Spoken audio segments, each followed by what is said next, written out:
Hey folks, welcome back to the channel. Today's video we're going to be going over my Shimano XT brakes. These are the 4-pot, 4-piston brakes that they've just came out with. I've installed them on my bike myself. I'm going to go over some of the issues I had with the installation and just getting them set up the way I like. And I'll also give you an initial review coming from someone who's been riding SRAM Guide R brakes for the last two and a half years.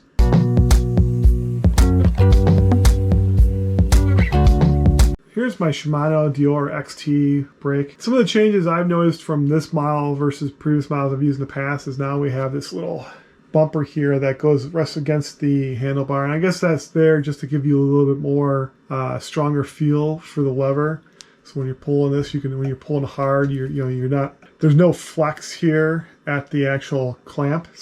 Now that you have the two contact points of the bar, you have a little bit more firmer control. For the most part, I've been really happy with the feel of these brakes. They were pretty straightforward to set up and get adjusted. I did have to make a little bit of a change to this knob here for my rear brake. In that scenario, what happened was I just felt like I was pulling this a little too close to the bar for my taste. So I ended up just adjusting this a little bit and moving that bite point further back, and that worked excellent. So I did install these cables all myself.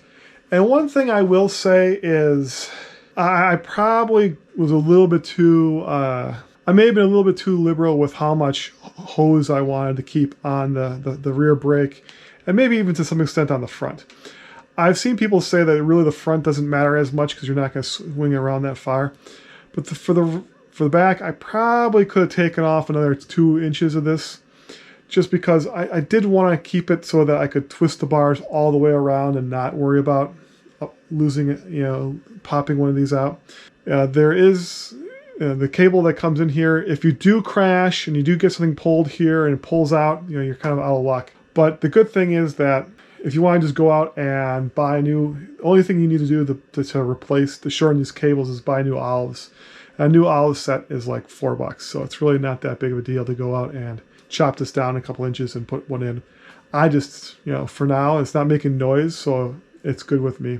So here's a quick look at the rear caliper and brake rotor. I did install new rotors with this, and I also ended up putting on some special bolts for there. Pretty unique little design with the fins on these rotors to help with the heat. I have not had issues with them rattling.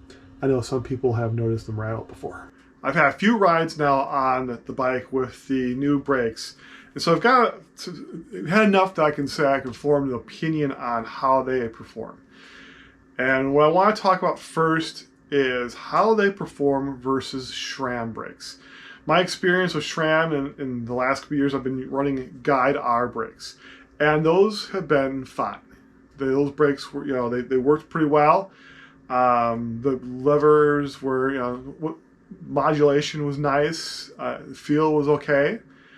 And going to the Shimanos, I was a little concerned because in the past, I've ridden Shimanos and the bite has been a little bit different. Like you had a little bit of an adjustment period on how those brakes actually worked. And I was kind of blown away.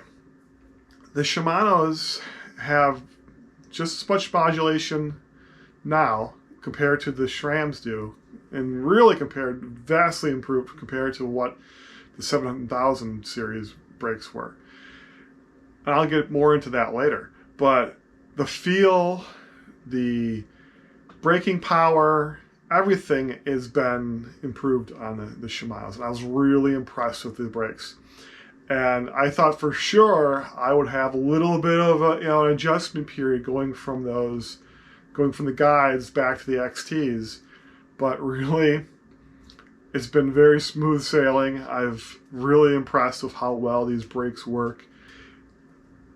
Getting to the point of the 7000 series versus the 8120s, which I have on the bike now, that was where I was really surprised. I remember that the old 7000 series brakes, there was a dead spot, on those brakes. You really didn't feel the brakes bite for like the first couple millimeters of pull on those levers. You know, it was just, like I said, it was just a dead spot. And that's not the case with the new brakes from Shimano. The 8120s, there is no dead spot.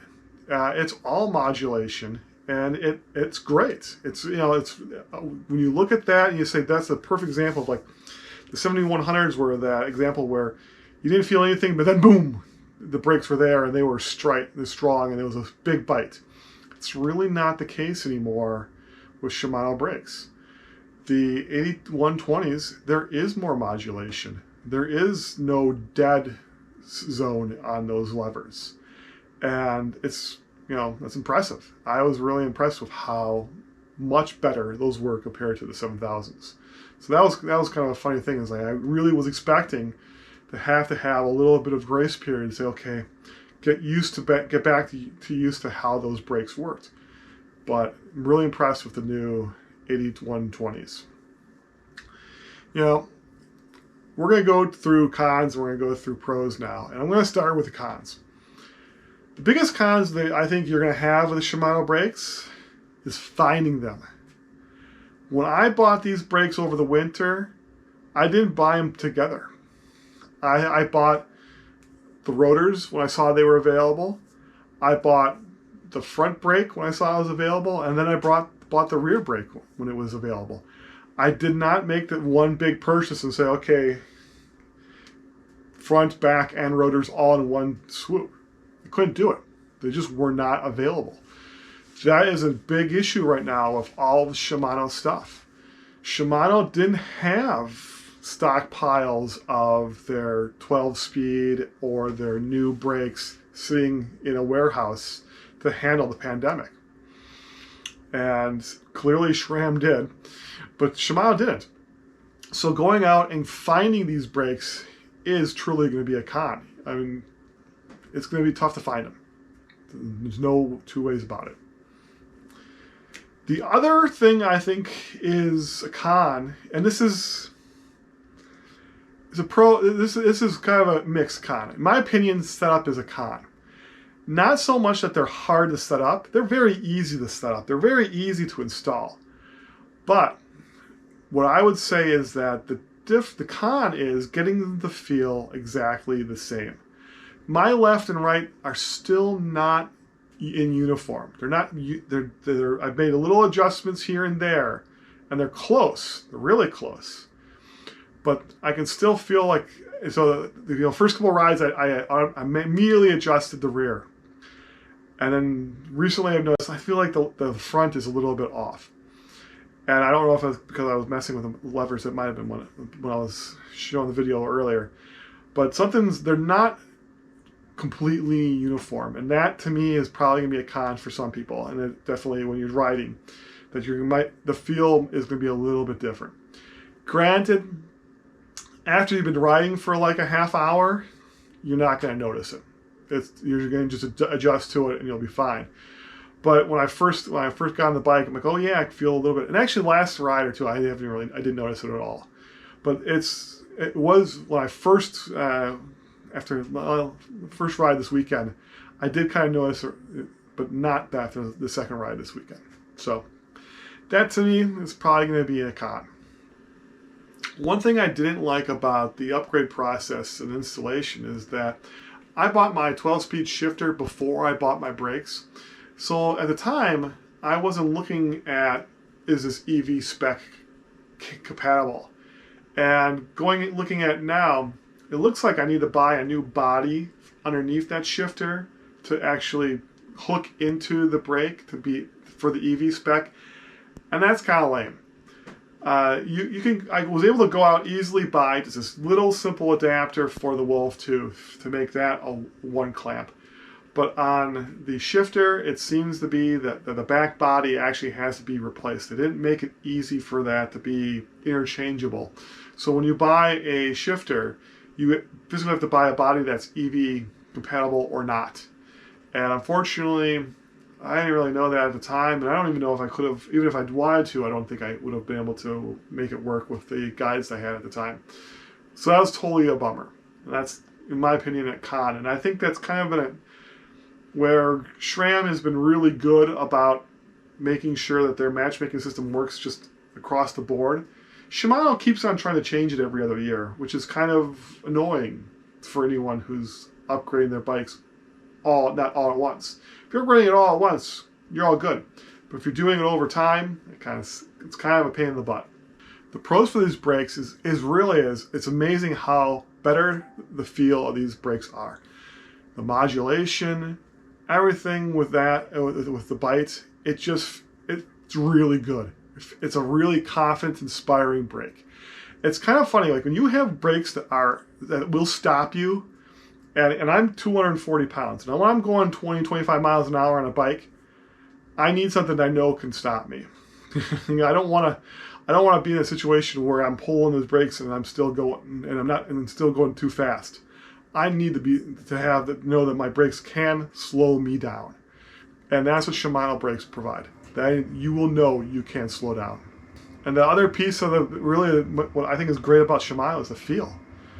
They just feel good. They're simple one-finger brakes, and they feel good. You will have, and this go back to the confidence inspiring. These are confidence inspiring brakes because of those one-finger pulls. All right, wrap this video up. I'm really happy with the Shimano 8120s. These 4-pot brakes are really good. Unless something happens dramatically in the next couple months, I can't think of any reason why you wouldn't want to buy these brakes and have them on your bike. I'm super stoked about these brakes. Really happy I made this upgrade. To me, it's another level of comfort on the bike, and I'm really happy with my bike setup. It's been a while since I can say like it really feels good right now on the bike. I was really impressed with how, considering I hadn't ridden for a few months, and then they put everything on, install this on there, and then get back on the trails and feel like nothing, like I didn't miss a beat. It's really awesome to have that feeling, and I'm really happy with the brakes. So thanks for watching. Let me know if you plan on getting some Shimano XT brakes. I recommend them. So have a good one. Go ride your bike. See you on the trail.